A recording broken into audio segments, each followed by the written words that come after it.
الله أكبر.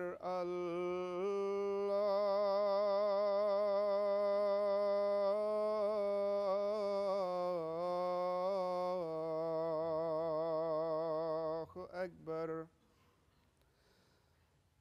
الله أكبر.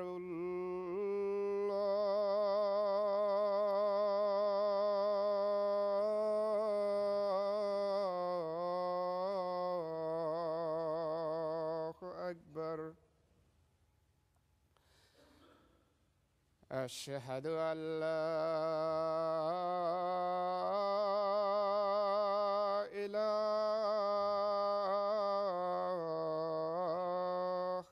إلا الله.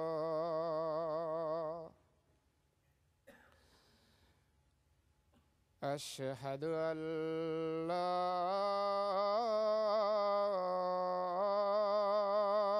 إله إلا الله.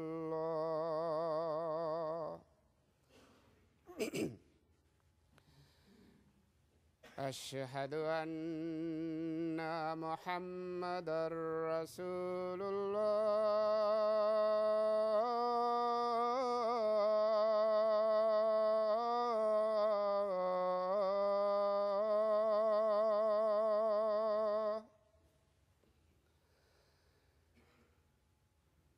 أشهد أن محمدًا رسول الله. حي على الصلاة.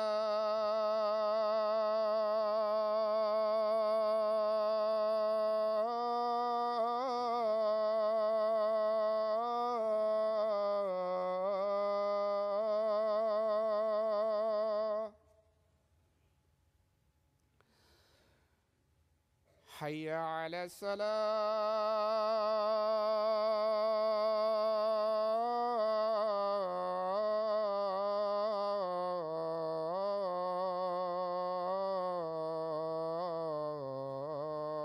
الصلاة.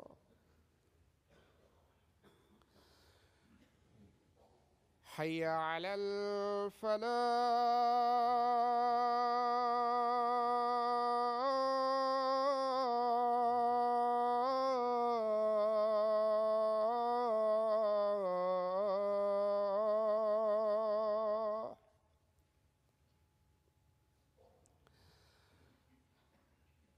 حي على الفلاح.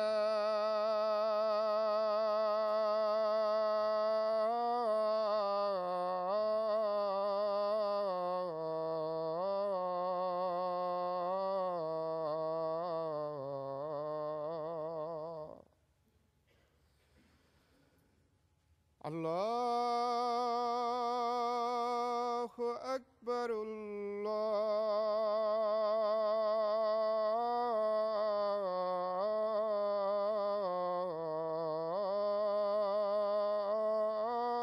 الله أكبر.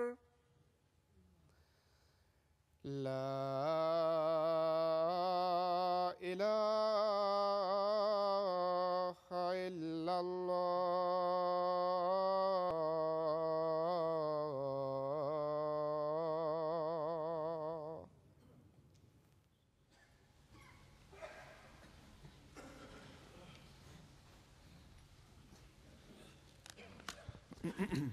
السلام عليكم ورحمة الله.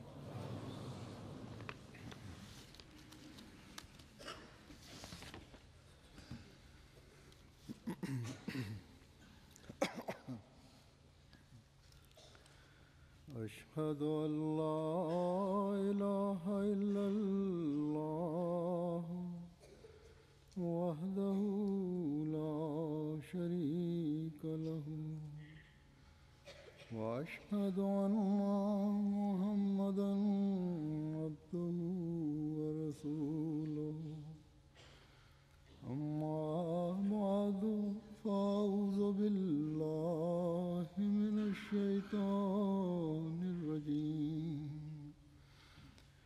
بسم الله الرحمن الرحيم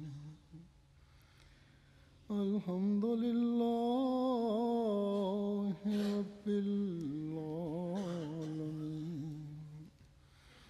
الرحمن الرحيم مالك يوم الدين إياك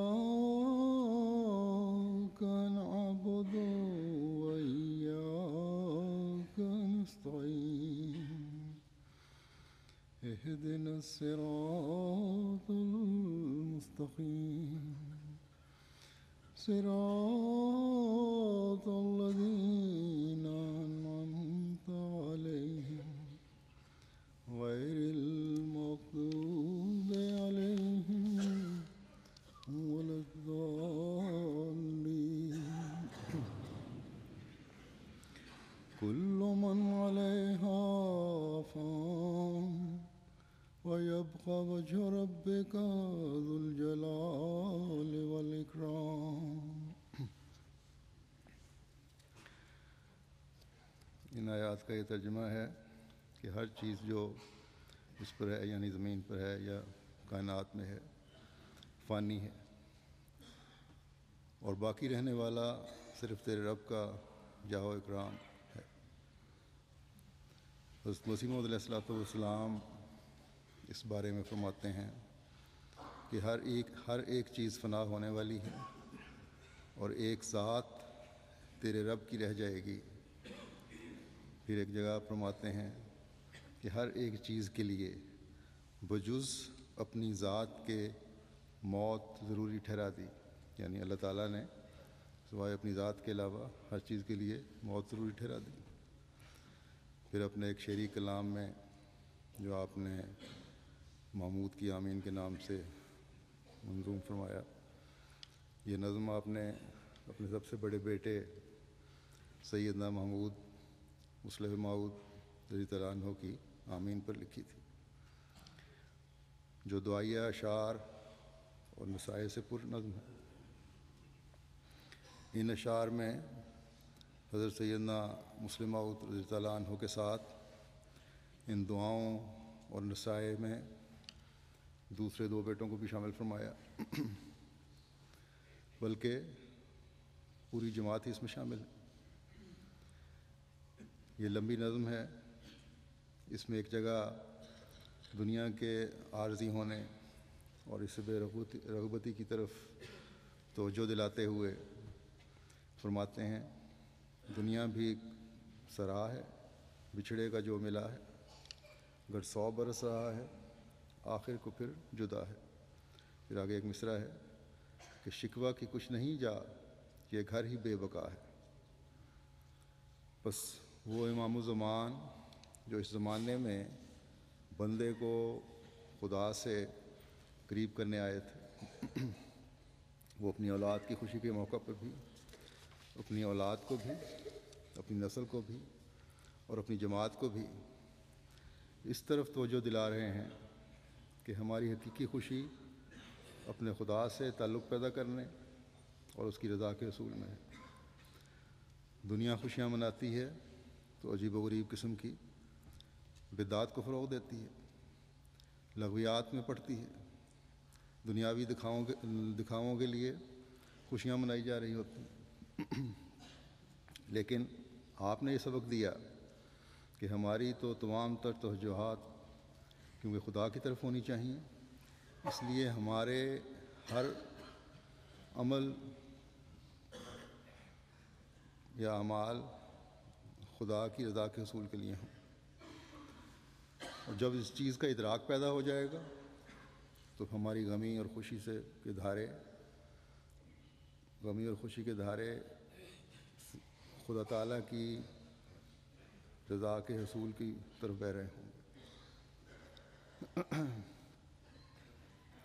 آپ علیہ السلام جو حضرت صلی اللہ علیہ وسلم کے مشن کی تکمیل کے لیے آئے تھے، آپ کے لیے اس سے بڑھ کر اور کیا خوشی کی بات ہو سکتی تھی کہ آپ کی اولاد اللہ تعالیٰ سے لو لگانے والی ہو۔ آن حضرت صلی اللہ علیہ وسلم کے عشق میں ڈوبنے والی ہو، اور اللہ تعالیٰ کی آخری شرعی کتاب جو قرآن کریم کی صورت میں آن حضرت صلی اللہ علیہ وسلم پر اتری، اسے پڑھنے والے اور اس پر عمل کرنے والے ہوں۔ بس جب حضرت مسلم موعود رضی اللہ عنہ نے قرآن کریم کا پہلا دور مکمل فرمایا تو آپ نے ایک دعوت کا اہتمام فرمایا، اور اس تقریب کے لیے خاص طور پر یہ نظم لکھی، جس کا ہر شعر، جیسا کہ میں نے کہا، پردرد دعاؤں، اللہ تعالیٰ کی حمد و ثنا اور نصائح سے پر ہے۔ اس خوشی پر بھی آپ نے اسوہ رسول صلی اللہ علیہ وسلم پر عمل کرتے ہوئے اپنی اولاد اور متبعین کو یہ توجہ دلائی کہ دنیا اور دنیا والوں سے دل نہ لگانا، خدا کو ہمیشہ یاد رکھنا کہ یہی زندگی کا مقصد ہے۔ ایک وقت آئے گا جب دنیا اور اس کی تمام چیزیں یہیں رہ جائیں گی اور انسان اس دنیا سے رخصت ہو جائے گا۔ فرماتے ہیں شکوہ کی کچھ نہیں جا، یہ گھر ہی بے بقا ہے۔ بس جب یہ دنیا اور اس کی چیزیں باقی رہنے والی نہیں تو پھر اسے دل لگانا بھی بے فائدہ ہے، پھر شکوہ کیسا؟ اگر ہمیشہ کا فائدہ حاصل کرنا ہے تو اس ہستی سے تعلق جوڑ کر حاصل کیا جا سکتا ہے جو ہمیشہ سے ہے اور ہمیشہ رہے گا، اور ہمیشہ رہنے والی ذات خدائے ذوالجلال والاکرام کی ذات ہے۔ بس یہ آیات جو میں نے تلاوت کی ہیں، اس میں بھی اللہ تعالیٰ نے دو اہم باتوں کی طرف توجہ دلائی ہے۔ پہلی بات تو یہ کہ ہر چیز میں زوال ہے، آہستہ آہستہ اس نے ختم ہونا ہے، اور ہر انسان کی آخری منزل موت ہے۔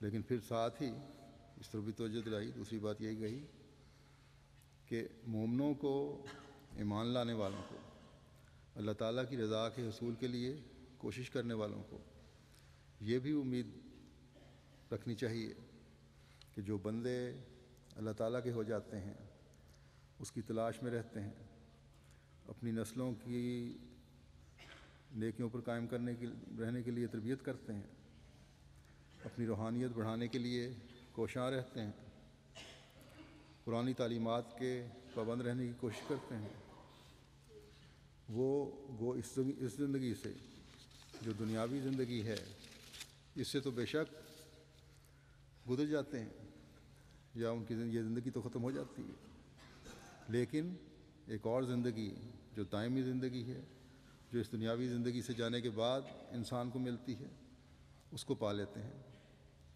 اگلے جہان میں اللہ تعالیٰ کے پیار کی آغوش میں آ جاتے ہیں، اللہ تعالیٰ کی طرف سے یہ پیار بھری آواز سنتے ہیں کہ فادخلی فی عبادی وادخلی جنتی، بس آ اور میرے خاص بندوں میں داخل ہو جا، اور آ اور میری جنت میں داخل ہو جا۔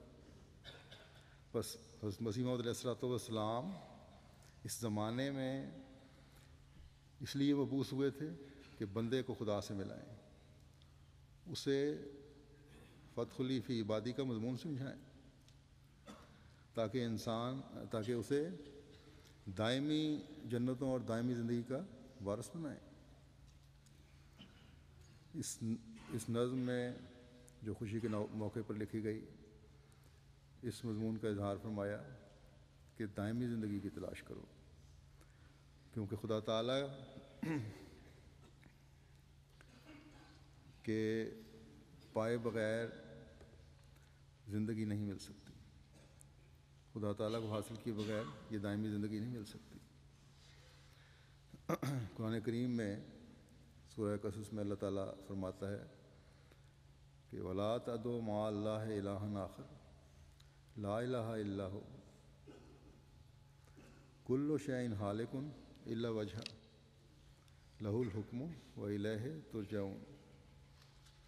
اور اللہ تعالیٰ کے سوا کسی معبود کو مت پکار، اس کے سوا کوئی معبود نہیں، ہر ایک چیز ہلاک ہونے والی ہے سوائے اس کے جس کی طرف اس کی توجہ ہو، یعنی خدا تعالیٰ کی جس طرف توجہ ہو وہی بچنے والی چیز ہے، باقی سب ہلاک ہونے والی چیزیں ہیں۔ حکم اسی کے اختیار میں ہے اور اسی کی طرف سب کا لوٹنا ہے۔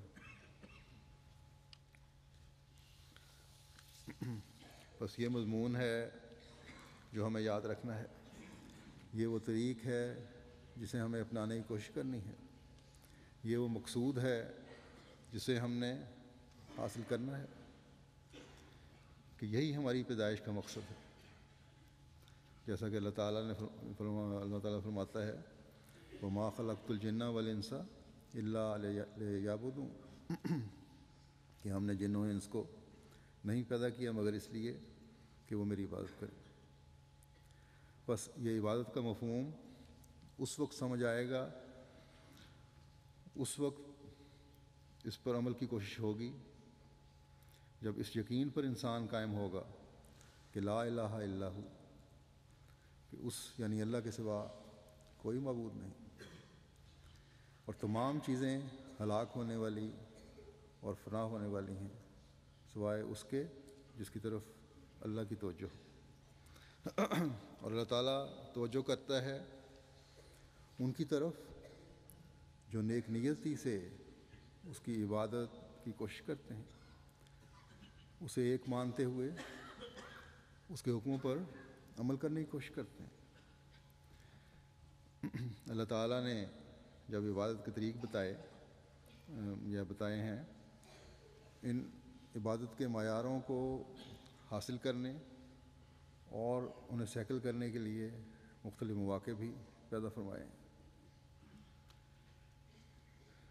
یہ رمضان المبارک جس میں سے ہم گزر رہے ہیں، یہ بھی ہر سال اس لیے آتا ہے کہ ہم اپنے پیدا کرنے والے خدا کی پہچان کر کے اپنے آپ کو ہلاکت سے بچائیں،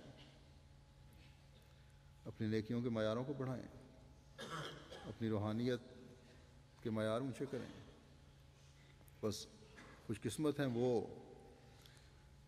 جو ان مواقع سے فائدہ اٹھاتے ہیں اور پھر اللہ تعالیٰ کی بندگی کی ادائیگی کے لیے، اس کا عبد بننے کے لیے تمام سال کوشاں رہتے ہیں، اور مستقل مزاجی سے اللہ تعالیٰ کی عبادت کے لیے وہی کوشاں رہتے ہیں، وہی کوشش کرتے ہیں جو اس بات کو بھی سامنے رکھتے ہیں کہ کل شیء ہالک،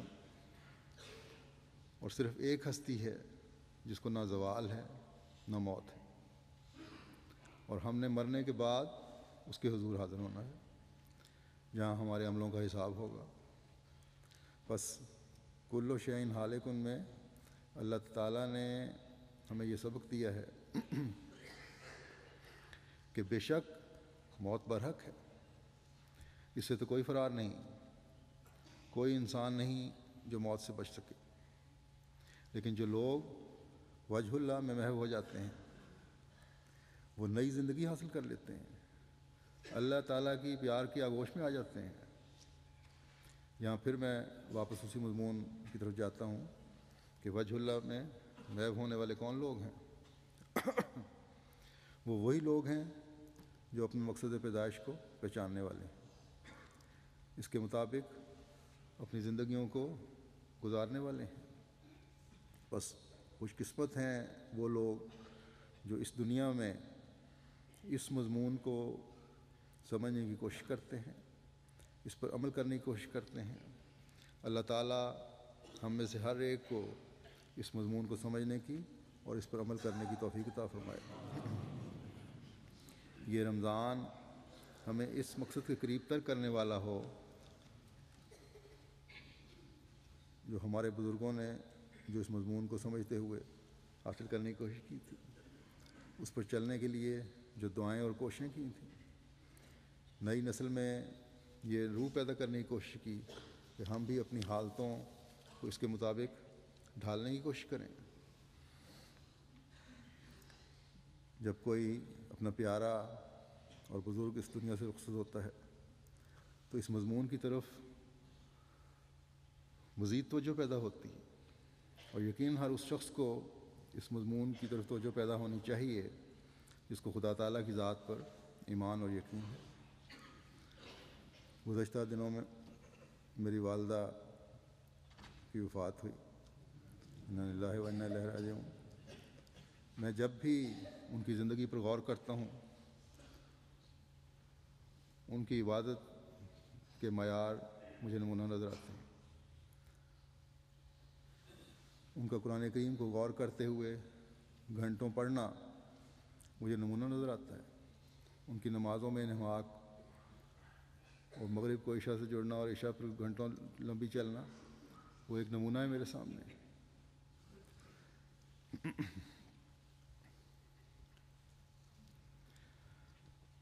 میری والدہ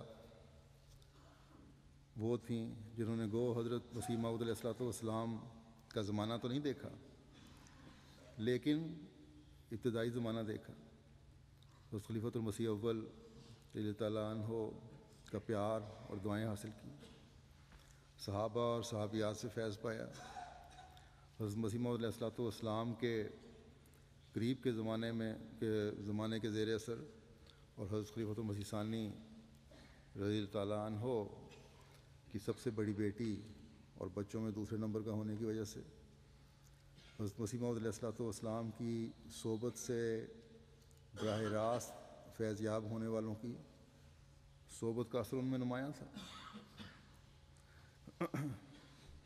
آپ کا اٹھنا بیٹھنا، بول چال، رکھ رکھاؤ میں ایک وقار تھا،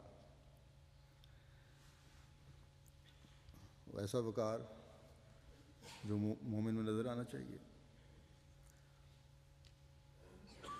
خدا تعالیٰ سے لو لگانے کی ایک تڑپ تھی، اس تڑپ کا اظہار آپ نے اپنے شعروں میں بھی کیا ہے۔ میں یقیناً جیسا کہ میں نے کہا کہ آپ کی نمازوں میں انہماک کو دیکھ کر کہہ سکتا ہوں کہ آپ کے شعر وادیوں میں بھٹکنے والے شاعروں کی زباندانی اور سطحی الفاظ نہیں تھے، بلکہ دل کی آواز تھی۔ ایک نظم ہے، اس کے چند شعر میں آپ کے سامنے رکھتا ہوں۔ فرماتی ہیں محبت اللہ تعالیٰ کو مخاطب کر کے کہ محبت بھی، رحمت بھی، بخشش بھی تیری، میں ہر آن تیری رضا چاہتی ہوں۔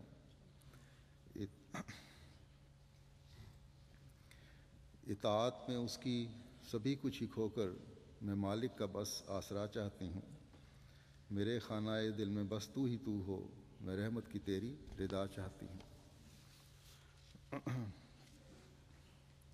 ایک مرتبہ ایک جنازہ گزر رہا تھا، آن حضرت صلی اللہ علیہ وسلم صحابہ کے ساتھ وہاں کھڑے تھے۔ صحابہ نے اس مرنے والے کی تعریف کی تو آپ نے فرمایا واجب ہو گئی۔ بعد میں یہ پوچھنے پر کہ کیا واجب ہو گئی، آپ نے فرمایا جنت واجب ہو گئی، کیونکہ جس کی نیکیوں کی لوگ تعریف کریں، اللہ تعالیٰ اس کی بخشش کے سامان پیدا فرما دیتا ہے۔ میری والدہ کی وفات پر جو بے شمار تعزیت کے خطوط آ رہے ہیں اور جن سے ان کا براہ راست واسطہ پڑتا رہا، سبھی ان کے مختلف اوصاف کی تعریف لکھ رہے ہیں۔ بس مختلف لوگوں کے یہ خطوط اور جو میں نے انہیں دیکھا ہے، اس سے امید ہے اور دعا ہے کہ اللہ تعالیٰ نے ان کی اس دعا کو کہ میں رحمت کی تیری رضا چاہتی ہوں قبول کرتے ہوئے اپنی مغفرت اور رحمت کی چادر میں لپیٹ لیا ہوگا۔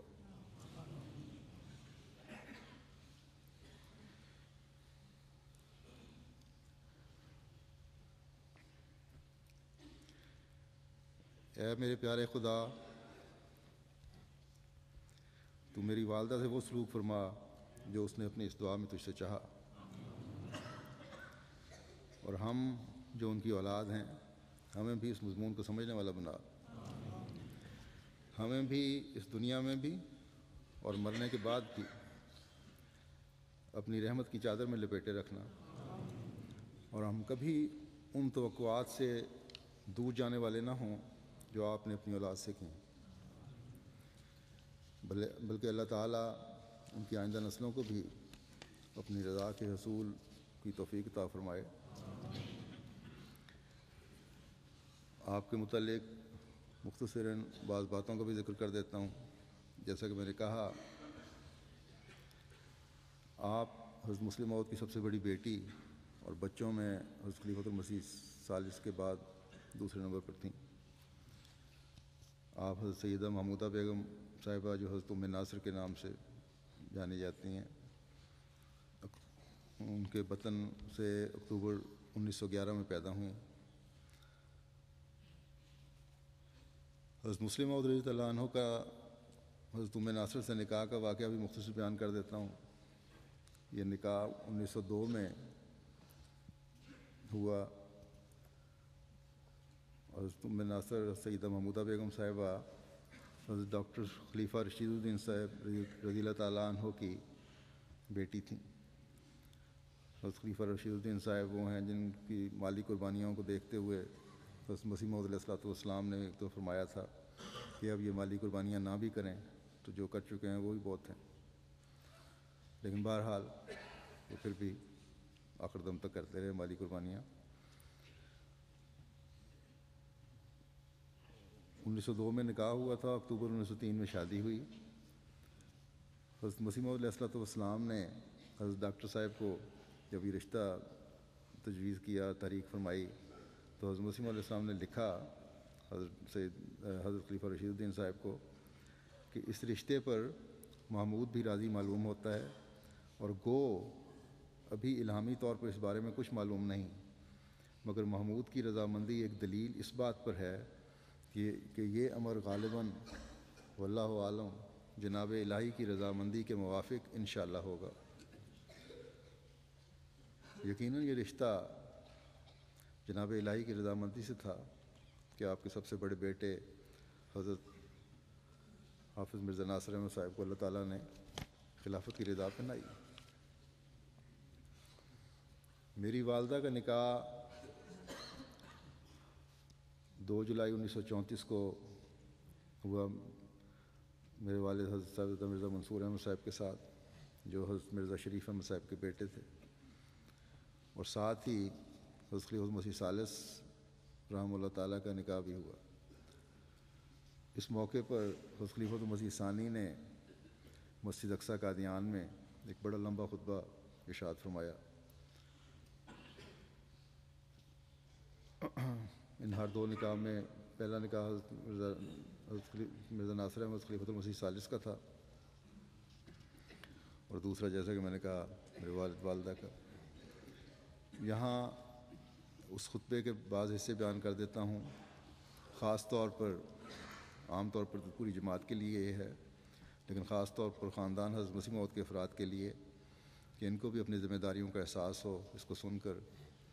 اور میری والدہ جو ہمیشہ اپنوں اور غیروں کی تربیت کے لیے کوشاں رہیں، ان کے اعلیٰ معیار کے لیے کوشاں رہیں، ان کو بھی اس کا ثواب مل جائے کہ ان کی وفات کی وجہ سے میری اس طرف توجہ پیدا ہوئی ہے۔ حضرت خلیفۃ المسیح ثانی فرماتے ہیں کہ وآخرین منہم لما یلحقوا بہم سے مراد ہے یعنی رسول کریم صلی اللہ علیہ وسلم کا بروز کامل۔ آپ کا مطلب یہ تھا کہ اگر اس وقت ایسا شخص مبعوث ہو چکا ہو جسے میرا وجود کہا جا سکے تو وہ اس دجال کا مقابلہ کرے گا، ورنہ سوائے اس کے اور کوئی صورت نہ ہوگی کہ مسلمان اس دجال سے لڑ کر مر جائیں۔ اس عظیم الشان فتنہ کے مقابلے کے لیے رسول کریم صلی اللہ علیہ وسلم نے یہ پیشگوئی کی ہے، یا یوں کہنا چاہیے کہ اپیل کی ہے کہ میں یہ امید کرتا ہوں کہ جب یہ فتنہ پیدا ہوگا تو اہل فارس میں سے کچھ لوگ ایسے کھڑے ہو جائیں گے جو تمام قسم کے خطرات اور مصائب کو برداشت کرتے ہوئے پھر دنیا میں ایمان قائم کر دیں گے۔ مسلم موعود فرماتے ہیں کہ میں سمجھتا ہوں کہ یہ خالی پیشگوئی نہیں بلکہ رسول کریم صلی اللہ علیہ وسلم کی ایک آرزو ہے، ایک خواہش ہے، ایک امید ہے، اور یہ الفاظ بتاتے ہیں کہ خدا کا رسول ابنائے فارس سے کیا چاہتا ہے۔ اس فتنہ سے خطرات کے لحاظ سے بہت کم، نتائج کے لحاظ سے بہت کم، زمانے اور اثرات کے لحاظ سے بہت کم۔ رسول کریم صلی اللہ علیہ وسلم کے زمانے میں بھی فتنہ اٹھا۔ صحابہ نے اس وقت جو نمونہ دکھایا وہ تاریخ کی کتابوں میں آج تک لکھا ہے، اور پھر آپ نے اس کی تفصیل بیان فرمائی کہ کیا نمونہ دکھایا صحابہ نے، کس طرح انہوں نے اپنی جانیں قربان کی۔ پھر حضرت مسلم موعود آگے جا کر اس جنگ کا ذکر کرتے ہیں جو فتح مکہ کے بعد ہوئی، اور جس میں 9 مسلم بھی شامل ہوئے تھے، اور ان کو اپنی تعداد پر بڑا زوم اور بھروسہ تھا، اس پر تکبر کر رہے تھے، لیکن کفار کے تیروں کی جب بارش پڑی ہے تو اس کے آگے ٹھہر نہ سکے، اور ان 9 مبائن کی کمزوری ایمان کی وجہ سے یا ٹریننگ نہ ہونے کی وجہ سے جب ان کے گھوڑے بد گئے ہیں تو انہوں نے جو پرانے صحابہ تھے ان میں بھی ان کے صفوں میں بھی بے ترتیبی پیدا کر دی، کھلبلی مچا دی، جس کی وجہ سے ان کے گھوڑے بھی بدکنے لگے، اور اس کا نتیجہ یہ ہوا کہ حضرت صلی اللہ علیہ وسلم کے ساتھ صرف 10-12 صحابہ رہ گئے۔ تب صحابہ کو خاص طور پر صحابہ کو بلکہ خاص طور پر انصار کو حضرت صلی اللہ علیہ وسلم نے ایک صحابی کو کہہ کر یہ اعلان کروایا کہ انصار، خدا کا رسول تمہیں بلاتا ہے۔ اس وقت جب ان کے سب کے گھوڑے بدک رہے تھے اور باوجود موڑنے کے لیے کہ نہیں موڑ رہے تھے، صحابہ کہتے ہیں کہ ہم اتنی زور سے اس کی لگامیں کھینچتے تھے کہ ان کی گردنیں مڑ کے پیچھے لگ جاتی تھیں، لیکن اس کے باوجود جب ڈھیلی چھوڑو پھر واپسی کی طرف دوڑتے تھے گھوڑے۔ تو اس وقت جب یہ اعلان ہوا کہ خدا کا رسول تمہیں بلاتا ہے تو صحابہ کہتے ہیں کہ ہمیں ایسے لگا جیسے ہمارے جسموں میں ایک بجلی سی دوڑ گئی ہے۔ سواریوں میں قابو کرنے کی کوشش کی تو پھر بھی نہیں مڑتی تھیں، کسی کی سواری مڑ سکی تو سواری پر چڑھ کر، ورنہ پھر اس آواز کے بعد اپنے گھوڑوں اور اونٹوں کی گردنیں اڑاتے ہوئے کاٹ کے ان کی گردنیں کاٹ دیں اور وہیں ان کو گرا کے تو پیدل ہی چند منٹ میں حضرت صلی اللہ علیہ وسلم کی آواز پر جمع ہو گئے۔ بس مسلم وہ فرماتے ہیں کہ اس آواز سے زیادہ شان کے ساتھ، اس آواز سے زیادہ یقین کے ساتھ، اس آواز سے زیادہ اعتماد کے ساتھ، اس آواز سے زیادہ محبت کے ساتھ، اس آواز سے زیادہ امید کے ساتھ خدا کے رسول نے 1300 سال پہلے کہا تھا کہ لو کان الایمان معلق بالثریا لنالہ رجال من ابناء الفارس، کہ وہ وقت جب میری امت پر آئے گا، جب اسلام مٹ جائے گا، جب دجال کا فتنہ روئے زمین پر غالب آ جائے گا، جب ایمان مفقود ہو جائے گا، جب رات کو انسان مومن ہوگا اور صبح کافر، صبح مومن ہوگا اور شام کو کافر، اس وقت میں امید کرتا ہوں کہ اہل فارس میں سے کچھ لوگ ایسے کھڑے ہو جائیں گے جو پھر اس آواز پر میری طرف اس آواز پر جو میری طرف سے بلند ہوئی ہے لبیک کہیں گے، پھر ایمان کو ثریا سے واپس لائیں گے۔ ان الفاظ میں رسول کریم صلی اللہ علیہ وسلم نے خالی رجل نہیں کہا بلکہ رجال کہا ہے، جس کا مطلب یہ ہے کہ اشاعت اسلام کی ذمہ داری رجل فارس پر ہی ختم نہیں ہو جائے گی، بلکہ اس کی اولاد پر بھی وہی ذمہ داری عائد ہوگی، اور ان سے بھی رسول کریم صلی اللہ علیہ وسلم اسی چیز کی امید رکھتے ہیں جس کی امید آپ نے رجل فارس سے کی۔ یہ وہ آواز ہے جو رسول کریم صلی اللہ علیہ وسلم نے اس نا امیدی کی تصویر کھینچنے کے بعد، جس سے صحابہ کے رنگ اڑ گئے اور ان کے دل دھڑکنے لگ گئے تھے، ان کے دلوں کو ڈھارس دینے کے لیے بلند کی، اور یہ وہ امید و اعتماد ہے جس کا آپ نے ابنائے فارس کے متعلق اظہار کیا۔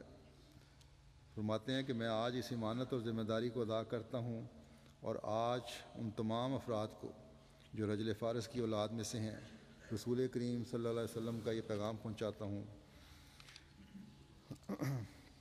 رسول کریم صلی اللہ علیہ وسلم نے امت محمدیہ کی تباہی کے وقت امید ظاہر کی ہے کہ لنالہ رجال من فارس، اور یقین ظاہر کیا ہے کہ اس فارسی النسل موعود کی اولاد دنیا کی لالچوں، حرصوں اور ترقیات کو چھوڑ کر صرف ایک کام کے لیے اپنے آپ کو وقف کر دے گی، اور وہ کام یہ ہے کہ دنیا میں اسلام کا جھنڈا بلند کیا جائے، ایمان کو ثریا سے واپس لایا جائے اور مخلوق کو آستانہ خدا پر گرایا جائے۔ یہ امید ہے جو خدا کے رسول نے کی، اب میں ان پر چھوڑتا ہوں، وہ اس کا کیا جواب دیتے ہیں؟ خواہ میری اولاد ہو یا میرے بھائیوں کی، وہ اپنے دلوں میں غور کر کے اپنی فطرتوں سے دریافت کریں کہ اس آواز کے بعد ان پر کیا ذمہ داریاں عائد ہوتی ہیں۔ اللہ کرے کہ ہم جو اس رجل فارس سے منسوب ہونے والے ہیں اس خلیفۃ المسیح ثانی رضی اللہ تعالیٰ عنہ کے اس درد بھرے پیغام کو سمجھ کر اپنی ذمہ داری ادا کرنے والے ہوں، ہماری اولادیں اس کی ذمہ داری ادا کرنے والی ہوں۔ ہمارے خاندان کی جو بزرگ ہستی ہم سے جدا ہوئی ہے، اس کا جدا ہونا خاندان کے افراد کو خصوصاً اور افراد جماعت کو عموماً اس اہم فریضے کی طرف توجہ دلانے والا ہو جو حضرت مسیح موعود علیہ السلام نے اپنی جماعت کے سپرد فرمایا ہے۔ اس کا کئی بار اظہار مختلف موقعوں پر آپ نے فرمایا کہ میں جماعت کا کیا معیار دیکھنا چاہتا ہوں۔ اپنی والدہ کی زندگی کے متفرق واقعات کا بھی میں ذکر کرتا ہوں۔ حضرت مسلم موعود رضی اللہ تعالیٰ عنہ نے آپ کی دنیاوی اور دینی تعلیم پر اس وقت کے حالات کے مطابق زور دیا، آپ کو پڑھایا، آپ کو FA تک تعلیم دلوائی۔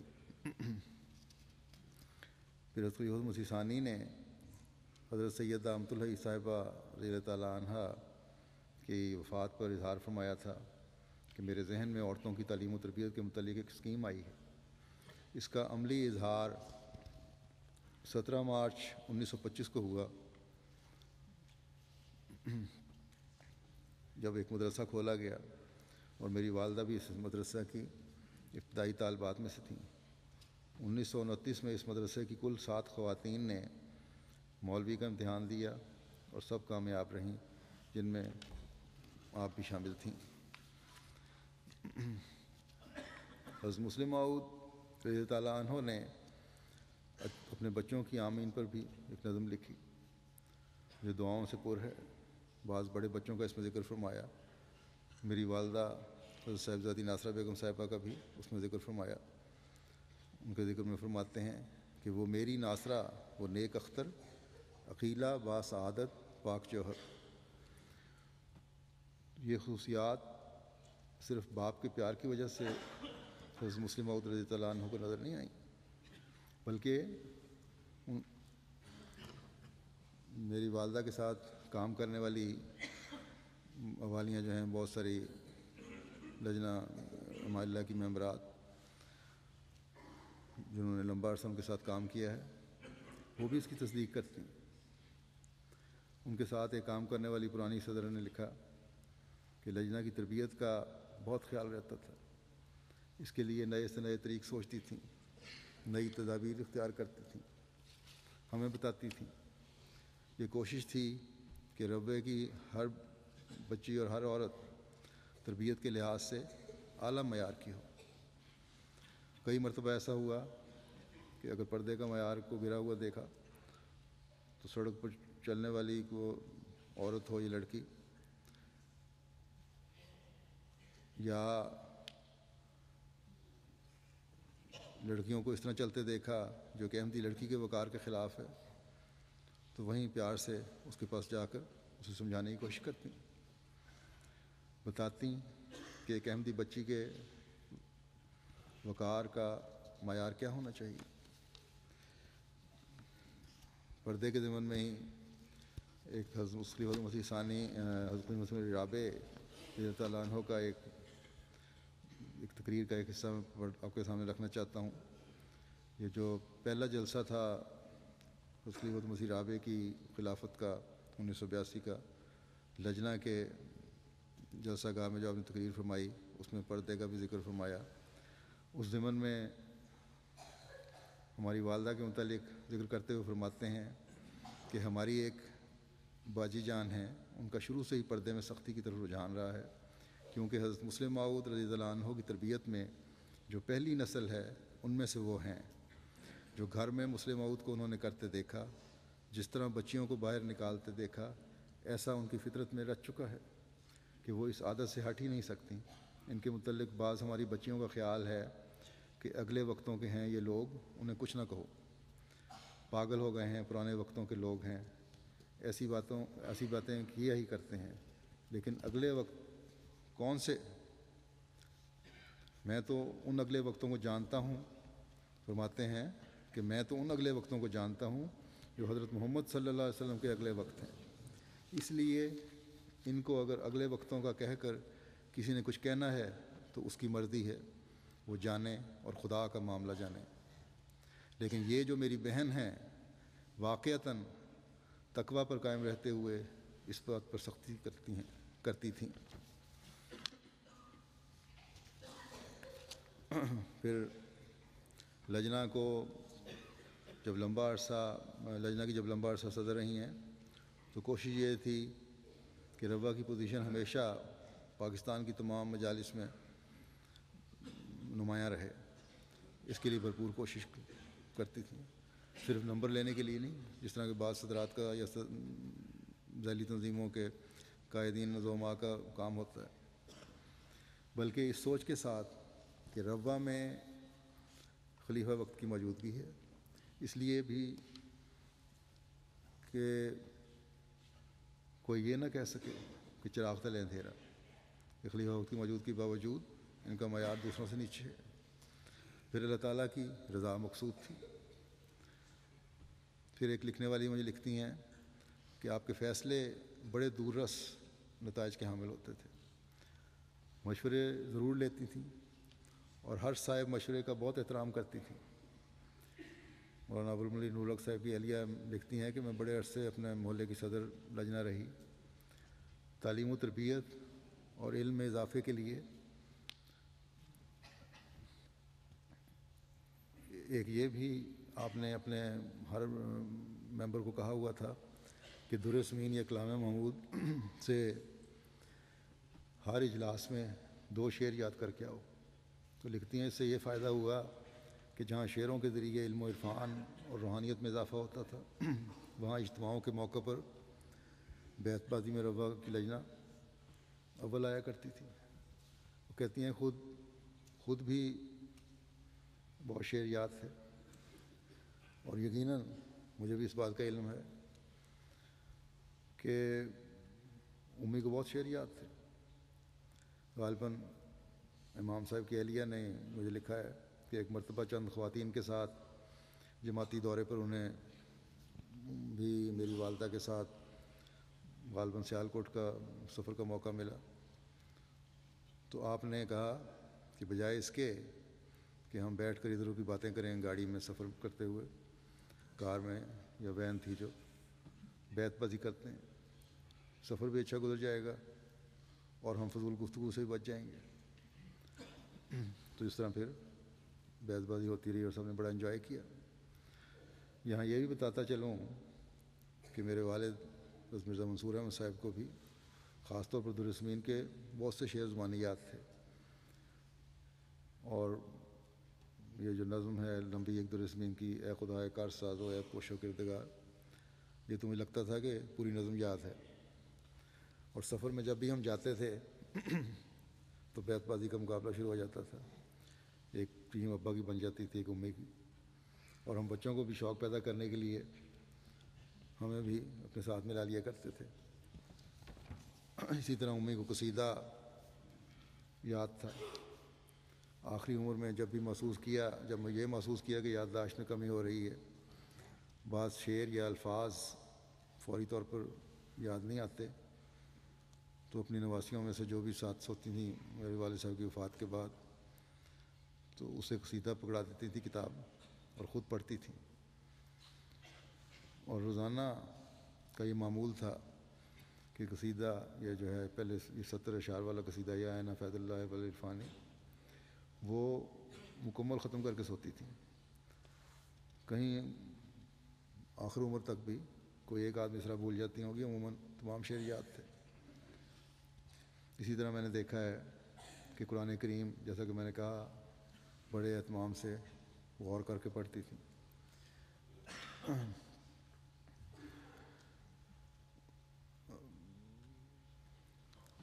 بسا اوقات دن کے وقت جب کام سے فارغ ہوتی تھی، یہ نہیں گھر کے کام نہیں تھے، گھر میں بھی کام کرنے والیوں کو بھی ہاتھ بٹاتی تھیں، مختلف کاموں میں دلچسپی لیتی تھی، لجنہ کام بھی ساتھ ساتھ چل رہے ہوتے تھے۔ جب کام سے فارغ ہوتی تھیں تو علاوہ جو صبح کی تلاوت نماز کے بعد کیا کرتی تھیں، 10-11 بجے بھی میں نے دیکھا ہے گھنٹہ 1.5 گھنٹہ اپنے قرآن کریم پڑھ رہی ہوتی تھیں اور غور کرتے دیکھا ہے ان کو۔ لیکن یہ بھی تھا کہ یہ عادت بالکل نہیں تھی کہ بلا وجہ اپنی علمیت کا اظہار کریں، لیکن مطالعہ بڑا گہرا تھا۔ اسی طرح حضرت مسیح موعود علیہ السلام کی کتب کا مطالعہ بھی گہرا تھا۔ جیسا کہ میں نے بتایا کہ مولوی کا امتحان پاس کیا تھا، عربی پڑھی ہوئی تھی، عربی کتب بھی پڑھ لیتی تھی اور اچھی عربی آتی تھی۔ دوسروں کے لیے ہمدردی کا جذبہ بہت تھا، اپنے وسائل کے لحاظ سے جس حد تک مدد ہو سکتی تھی کرتی تھی، نقد بھی اور جنس کی صورت میں بھی۔ پھر دوسروں کو بھی توجہ دلاتی تھی کہ فلاں قابل مدد ہے، اس کی مدد کرو۔ اس وجہ سے بعض مخیر لوگ جن کا آپ کے ساتھ قریبی تعلق تھا وہ آپ کو ہی رقم دے دیتے تھے کہ خود ہی تقسیم کر دیں۔ روا کی کیونکہ لمبا عرصہ صدر رہی ہیں، محلوں میں جا کر وہاں اجلاسوں میں شامل ہوتی تھیں، اس لیے مختلف محلوں کے غریبوں کی ذات سے ذاتی واقفیت بھی تھی اور حالات کا بھی علم تھا ان کے۔ چودھری حمید اللہ صاحب نے مجھے بتایا وہ لمبا عرصہ گندم کمیٹی کے صدر رہے ہیں، امداد گندم کمیٹی کے۔ انہوں نے بتایا کہ جو سفارش امداد کی آتی تھی صدر لجنہ روا کی طرف سے، وہ یقین ہوتا تھا کہ مکمل تحقیق کے بعد آئی ہے اور جائز سفارش ہے، مزید تحقیق کی ضرورت نہیں ہے۔ صرف انتظامی اور دفتری حد تک صدارت نہیں تھی آپ کی، بلکہ لجنہ روا کے صدر ہونے کے ناطے تقریباً ہر گھر سے ذاتی رابطہ بھی تھا۔ روا کی لجنہ کی تنظیم پہلے مرکزی لجنہ کے زیر انتظام تھی۔ جنوری 1953 میں یہ فیصلہ ہوا کہ لجنہ روا کی تنظیم کو مرکزی لجنہ سے علیحدہ کر دیا جائے، لیکن صدر لجنہ روا مرکزی عاملہ کی ممبر ہوگی۔ بہرحال اس فیصلہ کے مطابق روا کے محلہ جات کی طرف سے جب یہ رائے لی گئی کہ کس کو صدر بنایا جائے تو متفقہ طور پر صاحبزادی ناصرہ بیگم صاحبہ کو صدر بنانے کی تجویز آئی۔ یہ تاریخ لجنہ میں لکھا گیا ہے اور ان آراء کی روشنی میں پھر آپ کو صدر لجنہ روا مقرر کیا گیا۔ غالباً 1988 یا 89 تک آپ صدر رہی ہیں، اس کے بعد آپ نے اپنی کمزوری صحت کی وجہ سے معذرت کی، لیکن تب بھی لجنہ کام کرتی رہیں، ایک عاملہ کی ممبر کی حیثیت سے غالباً سیکرٹری خدمت خلق رہی ہیں۔ آپ کی صدارت کے دور میں لجنہ روا تقریباً ہر شعبے میں نمایاں کارکردگی دکھاتی رہی۔ مجھے تعزیت کے جو واقف کاروں کی طرف سے خط آ رہے ہیں ان میں تقریباً ہر خط میں ایک بات مشترک ہے کہ جب بھی ملنے گئے بڑی خندہ پیشانی سے ملتی تھی، مہمان نوازی کرتی تھیں، موسم کے لحاظ سے جو بھی چیز ہوتی تھی پیش کرتی تھیں، بچوں سے حسن سلوک ہوتا تھا، فراست اور قیافہ شناسی بھی بڑی تھی، چہرے دیکھ کر حالات کا اندازہ کر کے پھر حالات پوچھتیں اور دعاؤں اور نیک تدبیروں کی طرف توجہ دلاتی ہیں، اولاد کی تربیت کے بارے میں بھی دعاؤں کی طرف توجہ دلاتی ہیں۔ یہاں مہمان نوازی کا ذکر ہوا ہے تو بتا دوں کہ جیسا کہ میں نے بتایا کہ لمبا عرصہ لجنہ کی صدر رہیں، تو صدرات جو تھیں روا کی مختلف محلہ جات کی اور عاملہ ممبرات کے اجلاس بڑا لمبا عرصہ ہمارے ہی گھر میں ہوتے تھے۔ ہمارے گھر کا ایک بڑی وسیع برآمدہ تھا، 35-40 فٹ لمبا تو کم از کم ہوگا، اس میں انتظامات ہوتے تھے اور اجلاس والے دن ہمیں عصر کے فوراً بعد گھر سے نکلنا پڑتا تھا، کیونکہ پھر تمام کمروں کے راستے بند ہو جاتے تھے اور لجنہ کا قبضہ ہوتا تھا گھر پر۔ اگر اندر ہیں تو پھر 2 گھنٹے کمرے کے اندر ہی رہنا پڑتا تھا کیونکہ راستہ کوئی نہیں۔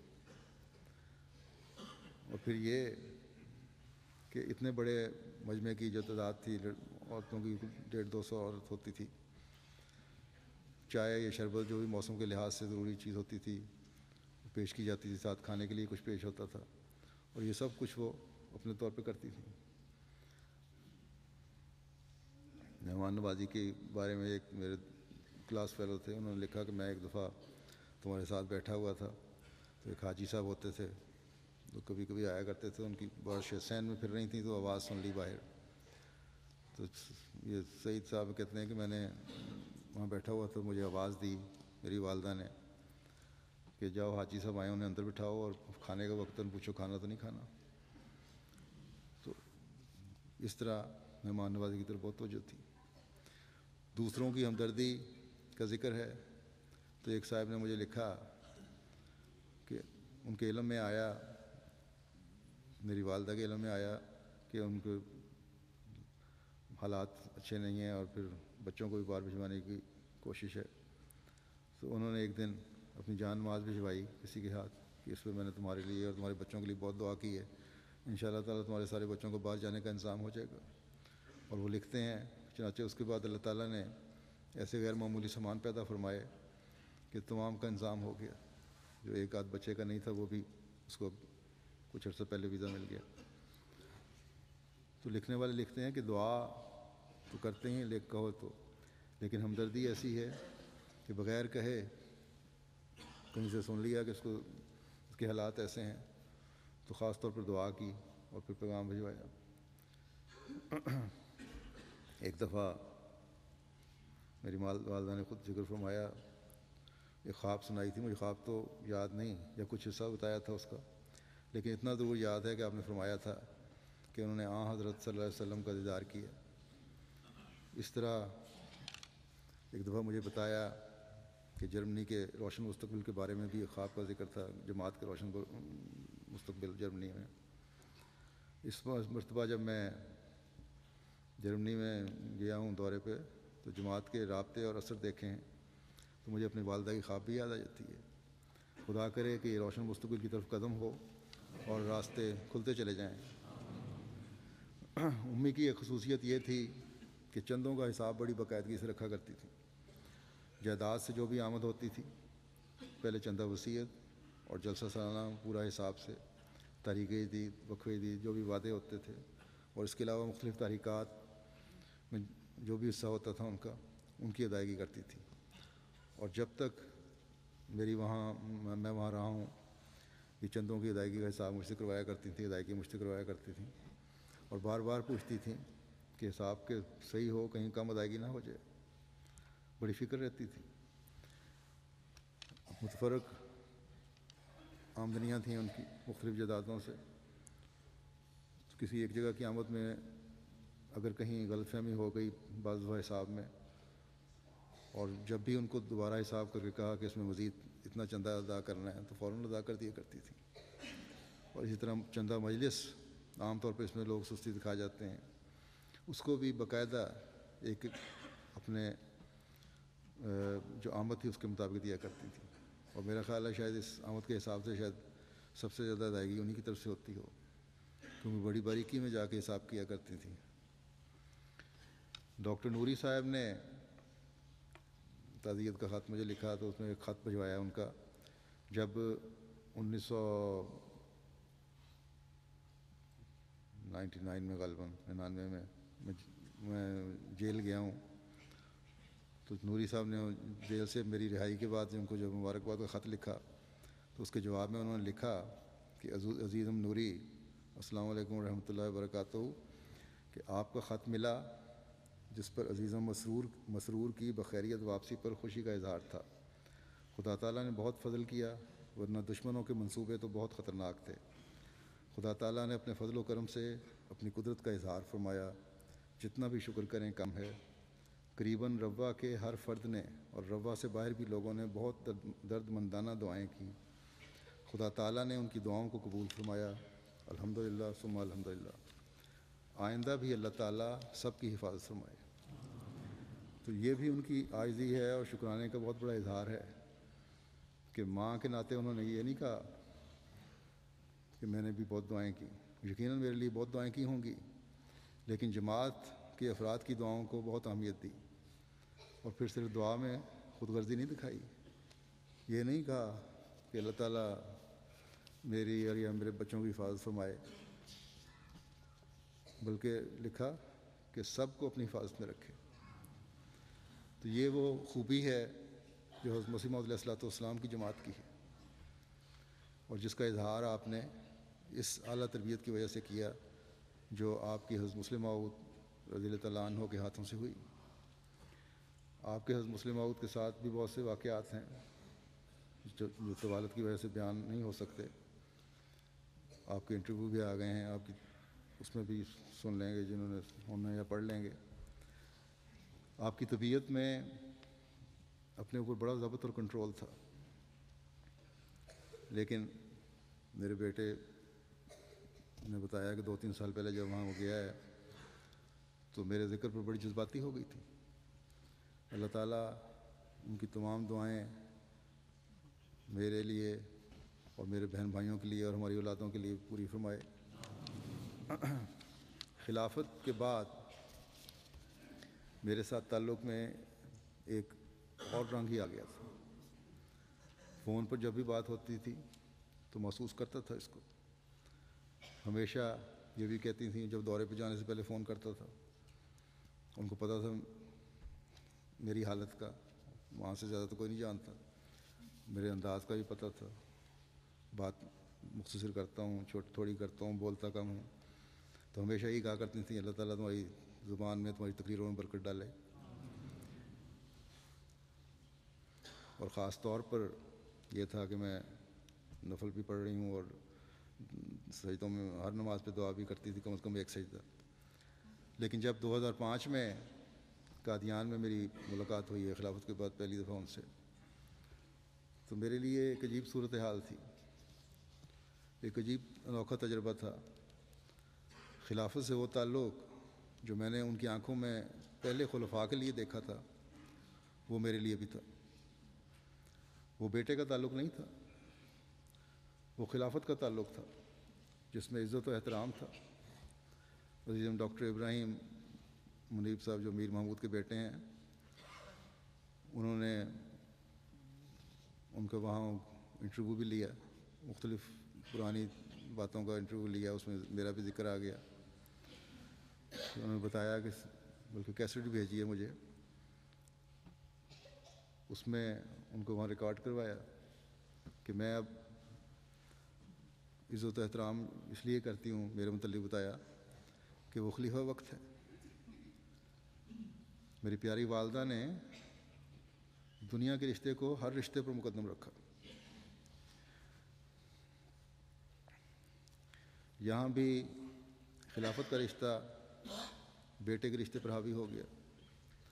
جب ملنے جاتا تو ایک خوشی اور آنکھوں میں چمک ہوتی تھی، ان کے چہرے پر سے خوشی پھوٹ رہی ہوتی تھی.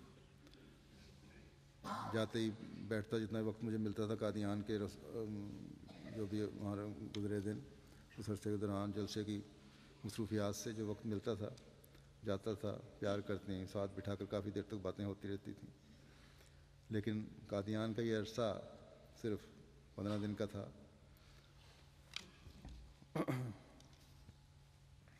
آخر میں بھی جب رخصت ہوئی ہیں، پہلے رخصت وہاں سے چلی گئی تھیں پاکستان واپس، دعاؤں کے ساتھ رخصت ہوئیں.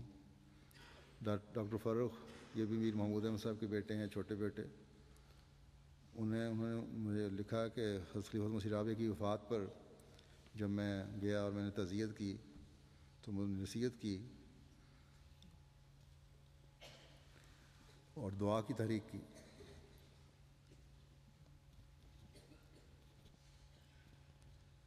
کہ ساتھ یہ فرمایا کہ یہ دعا کرو کہ جو بھی نیا خلیفہ ہے اس کی بیعت کی توفیق ملے اور جذباتی وابستگی اور تعلق بھی اس سے پیدا ہو جائے. بس ان کا تعلق خلافت سے تھا جس کے لیے دعا بھی کی اور نصیحت بھی کی. اللہ تعالیٰ کروٹ کروٹ انہیں جنت نصیب کرے. واقعات تو بہت ہیں، جیسا کہ میں نے کہا. آخر میں ایک بات میں پیش کرنا چاہتا ہوں.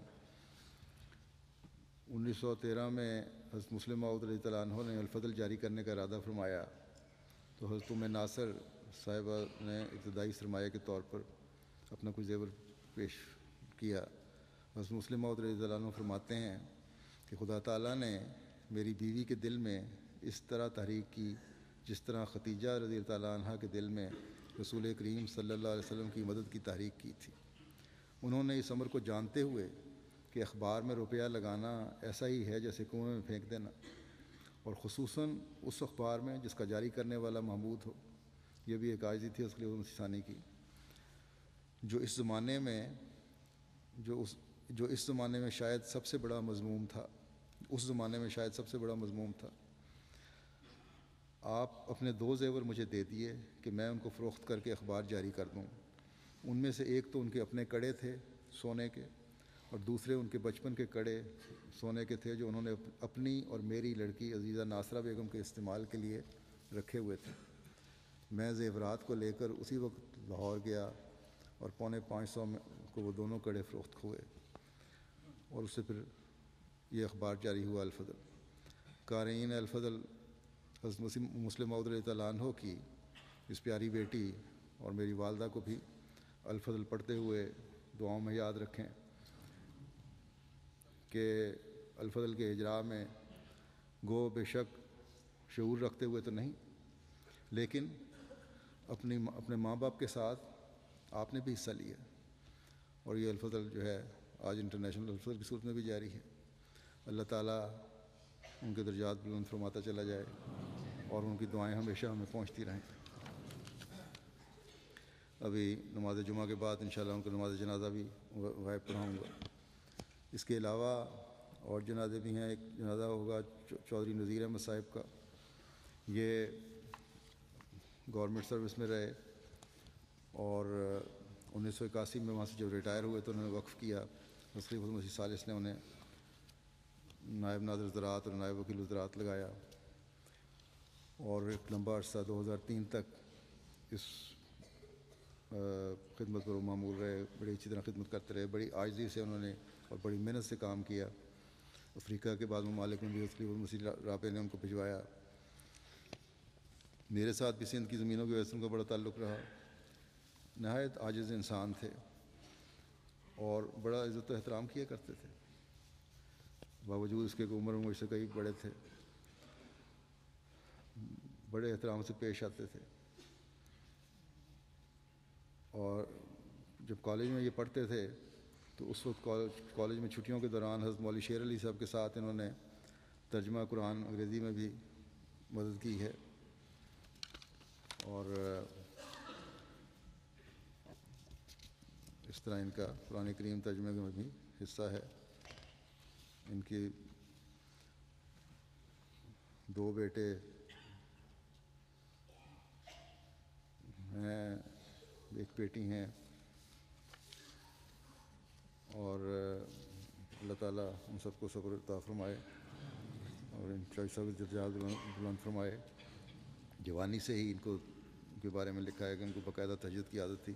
یہ تو میں نے بھی دیکھا ہے کہ جب بھی میرے ساتھ سفر کیا ہے انہوں نے جاتے تھے تو 3 بجے رات کو یا جو بھی وقت ہوتا تہجد کے لیے اٹھتے، اور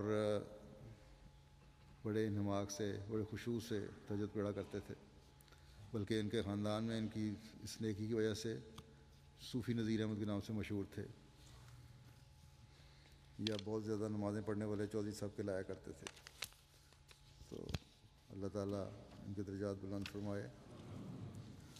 اس کے علاوہ ایک جنازہ محترم مرزا رفیق احمد صاحب کا، یہ حضرت خلیفہ مسیح ثانی کے سب سے چھوٹے بیٹے تھے، ان کی بھی 4-5 دن پہلے وفات ہوئی ہے۔ انا للہ و انا الیہ راجعون۔ جماعتی خدمات تو ان کی کوئی نہیں ہے ایسی، لیکن بہرحال اللہ تعالیٰ ان کے مغفرت اور رحم کا ان سے سلوک فرمائے۔ ان کے 3 بیٹے اور 1 بیٹی ہیں۔ اللہ کے فضل سے خلافت سے بڑا وفا کا تعلق ہے ان سب کا۔ اللہ تعالیٰ ان بچوں کو بھی صبر دے اور حضرت مسیح موعود علیہ السلام کی بعثت کے مقصد کو پورا کرنے والے ہوں۔ ان سب کے جنازہ غائب میں ابھی انشاءاللہ نماز جمعہ کے بعد پڑھاؤں گا۔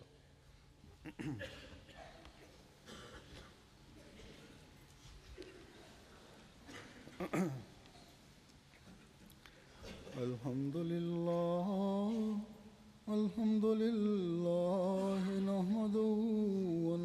ونستعينه ونستغفره ونؤمن به ونتوكل عليه ونعوذ بالله من شرور أنفسنا ومن سيئات أعمالنا من يهده الله فلا مضل له ومن يضلل فلا هادي له ونشهد أن لا إله إلا الله ونشهد أن محمدا عبده ورسوله عباد الله رحمكم الله إن الله يأمر بالعدل والإحسان وإيتاء ذي القربى وينهى عن الفحشاء والمنكر والبغي يعظكم لعلكم تذكرون اذكروا الله يذكركم وادعوه يستجب لكم ولذكر الله أكبر.